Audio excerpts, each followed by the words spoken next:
Good morning, Snipes Academy. It is Tuesday, September 14th. I'm Mr. Yates, and this is Snipes Daily News. All right, everybody, welcome back for another day of learning. Let's go ahead and get into it with some weather. So right now, as of this recording, it's in the upper 60s, but it definitely is going to get hotter today. We have a high today of 85, and it should be sunny all day. Today, for this day in history, we're going to talk about Francis Scott Key.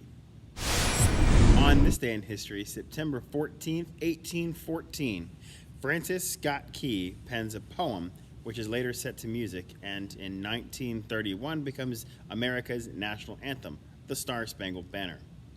The poem, originally entitled The Defense of Fort McHenry, was written after Key witnessed the Maryland fort being bombarded by the British during the War of 1812.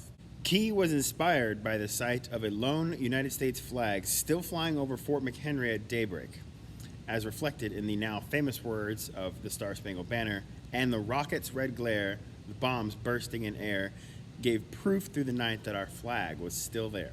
In August of 1814, British troops invaded Washington, D.C., and burned the White House, the Capitol building, and the Library of Congress. This is in their campaign to take America back as a colony. Their next target, Baltimore. After one of Key's friends, Dr. William Beans, was taken prisoner by the British, he went to Baltimore, located the ship, and attempted to get him released. However, Key and Beans were not allowed to leave until after the British bombardment of the Baltimore fort, Fort McHenry.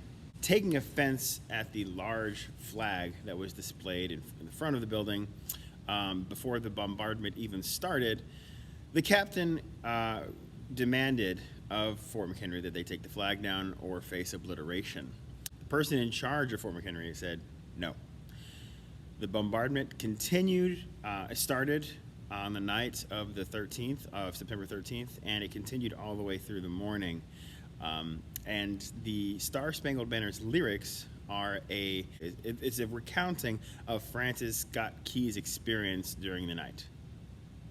Let's take a listen to those lyrics, not sung like they usually are, but just as the poem, kind of how it was intended. Oh, say can you see by the dawn's early light what so proudly we hailed the twilight's last gleaming, whose broad stripes and bright stars through the perilous fight, or the ramparts we watched were so gallantly streaming.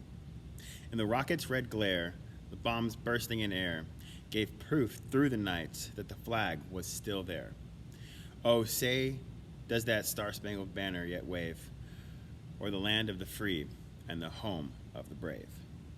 So as you can see from that first stanza of the poem, despite the captain's orders, the person in charge of Fort McHenry's orders held true. At the dawn, the flag was still raised, though it be torn and tattered. And this British armada that had come to destroy Baltimore had threatened to, they gave up. So all through the night, they bombarded Baltimore and Fort McHenry, and in the morning, they lost heart and decided they would not take it. And many historians think that this is the turning point in the War of 1812, which was on September 14th, 1814.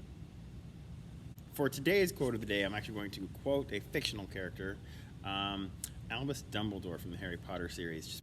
So, Albus Dumbledore, who is the headmaster of the fictional school Hogwarts, is quoting as having said this to his students: "We are only as strong as we are united, and as weak as we are divided." Basically, there's strength in unity and weakness in division. Pretty simple. Now let's move on to birthdays. We actually have two birthdays today, and they're both in the same grade level. We have Amira Jones and Desire Timoni, both in 5th grade, both turning 11. So if you see either of these ladies in the hallway, make sure you wish them a very big happy birthday. And that about does it for us today, guys. So I hope you all have a great day. Work very hard, learn as much as you can, and I will see you here tomorrow. This is Snipes Daily News.